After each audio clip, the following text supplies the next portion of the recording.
تو وہ جس طرح ہمیشہ عورتوں کے خلاف زبان استعمال کرتا ہے اس نے پھر سے کی. ڈاکٹر زرکا نے سینیٹر ڈاکٹر زرکا نے جواب دیا. ان کی 2 کلینکس وہ بند کر دی. یعنی اس سطح پہ کون کرتا ہے؟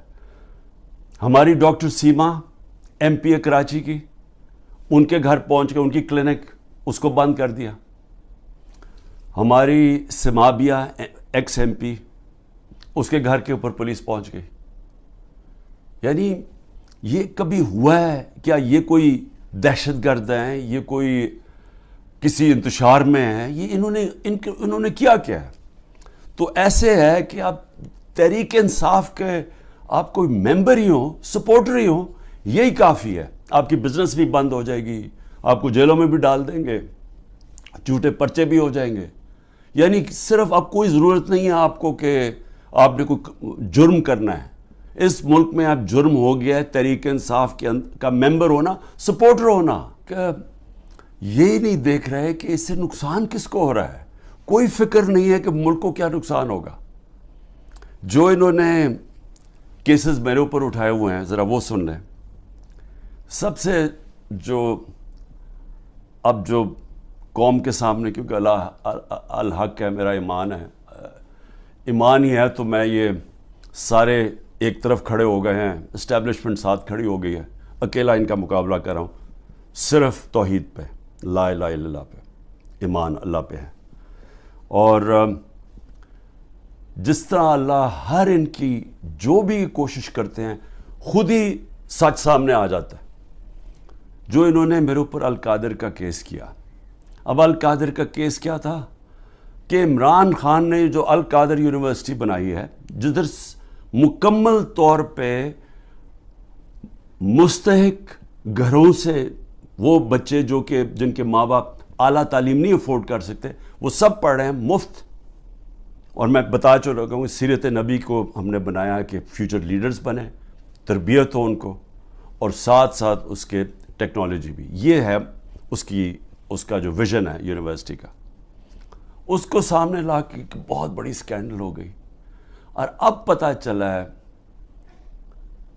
کہ انہوں نے اپریل 2020 میں تفتیش کی تھی. وہ میں پہلے کہہ چکا ہوں آپ کو. نیشنل کرائم ایجنسی انگلینڈ کو رابطہ تھا نیب کے ساتھ.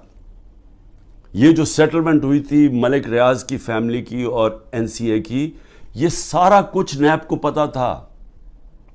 اور نیب نے اپریل 2020 میں یہ انکوائری بند کر دی تھی. ایک دفعہ انکوائری بند ہو جائے وہ نہیں کھول سکتے آپ. اور انہوں نے جو سب سے بات جو چھپا لی، جس کے اوپر اصل بات ہونی چاہیے، کہ این سی اے نے ملک ریاض کا جو پیسہ تھا وہ فریز کیا کیوں؟ وہ منی لانڈرنگ کی وجہ سے نہیں کیا. وہ انہوں نے کہا کہ ایک ٹرانزیکشن ہوئی، اور یہ سنیں ذرا غور سے، کہ حسن نواز نے پراپرٹی بیچی ملک ریاض کے بیٹے کو، اور وہ جو پراپرٹی بیچی وہ 50 بلین پاؤنڈ کی بیچی. انہوں نے کیوں، نیشنل کرائم ایجنسی انگلینڈ نے کیوں اس کے اوپر ایکشن لیا؟ اور ایکشن کیا لیا؟ ان کے اکاؤنٹ فریز کر دیے. کیوں کیے؟ کیونکہ پراپرٹی کی قیمت آدھی تھی. انہوں نے دیکھا کہ اس کی قیمت آدھی تھی، یعنی وہ 25 ملین پاؤنڈ کے ارد گرد اس کی قیمت تھی. 50 ملین پاؤنڈ کیسے دے دیا اس پراپرٹی کو؟ نواز شریف تب پرائم منسٹر تھا. یہ 2000 جب ہوا، یہ 16-17 میں جب پرائم منسٹر تھا، تو پرائم منسٹر نے اس وقت اپنا زور لگا کے وہ دگنی قیمت کے اوپر پراپرٹی ملک ریاض کو بیچی. یہ پہلے تو یہ بتائیں پیسہ کدھر سے آیا؟ کدھر سے حسن نواز کے پاس اتنا پیسہ آیا؟ جب وہ ملک سے باہر بھاگے ان سے یہ سوال پوچھے گئے نا، کیونکہ بتا ہی نہیں سکتے. پیسہ چوری کا تھا. اور پھر وہ پراپرٹی دگنی قیمت پہ بیچ دیتے ہیں ملک ریاض کو. وہ کس لیے بیچی؟ اور وہ اصل کہانی وہ ہے القادر کی. اصل وہ اس کے اوپر بات نہیں کر رہے. کوئی پوچھ نہیں رہا نواز شریف سے کہ بتائیں جی بیٹے نے یہ پراپرٹی، اور آپ کو کیوں اتنی مہنگی پراپرٹی خریدی ملک ریاض نے. اور یہ بھی ہو گیا کہ یہ سارا کچھ پتا تھا نیب کو. ان کا جو ڈپٹی وائس چیئرمین ہے اس وقت نیب کا، وہ اس کمیٹی میٹنگ میں بیٹھا ہوا تھا جب یہ کیس کلوز کیا گیا ہے.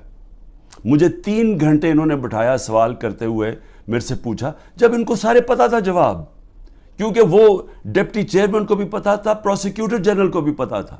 اس وقت جو ڈائریکٹر تھے نیب کے پنڈی میں، منگی صاحب، وہ بھی بیٹھے ہوئے تھے اس میٹنگ پہ. تو ان کے پاس تو منٹس پڑے ہوئے ہیں اس کے.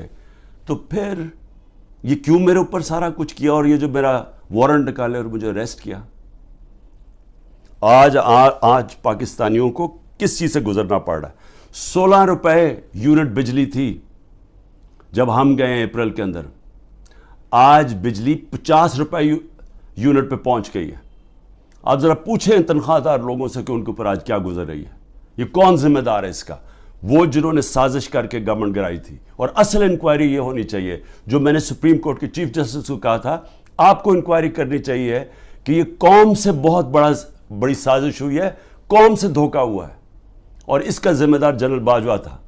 اور اس لیے کیونکہ وہ تھا، کسی نے جرت نہیں پڑی کسی کی اس کے اوپر انویسٹیگیشن کرنے کی. آٹا 55 روپے 60 روپے سے پہنچا ہے آج کے جی 150 روپے پہ.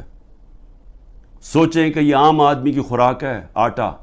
اس کے بعد چاول دگنی قیمت ہوگی جو چاول تھے. چینی، ہمارے دور میں بڑا شور مچا چینی چور.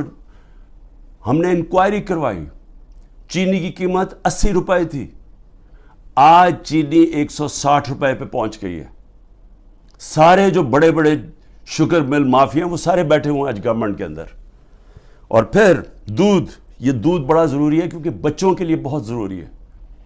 150 روپے لیٹر سے گیا 230 روپے لیٹر پہ. اور دال جو عام آدمی کھاتا ہے 310 روپے سے 520 روپے پہ گئی ہے. 310 روپے کے جی سے 520 روپے کے جی پہ دال گئی ہے. یہ عام لوگوں کے کھانے کی چیزیں ہیں. یہ ذرا بتائیں کہ کون ذمہ دار ہے جس نے یہ جو ساری سازش ہوئی تھی. اور انشاءاللہ جب بھی انکوائری ہوگی ثابت ہوگا کہ بہت بڑی ایک چلتی ہوئی حکومت کو مشکل وقت سے جو پاکستان کو نکالتی گئی اس کو گرا کے تو یہ ہوا. یہ واحد پارٹی ہے پاکستان کی تاریخ میں جس نے پہلی دفعہ خواتین کو پولیٹکس میں لے کے آئیں. انہوں نے شرکت کرنی شروع کی، جلسوں کے اندر عورتیں آئیں، فیملیز آئیں. یہ پہلی دفعہ ہوا ہے ہمارے ملک میں. یہ خوشائن چیز ہے کہ ملک کی جتنی بڑی پارٹیسپیشن ہوگی پولیٹکس کے اندر اتنا بہتر وہ احتساب کریں گے حکمرانوں کا. جتنی زیادہ بڑی ٹرن آؤٹ ہوگی اس کا مطلب کہ عوام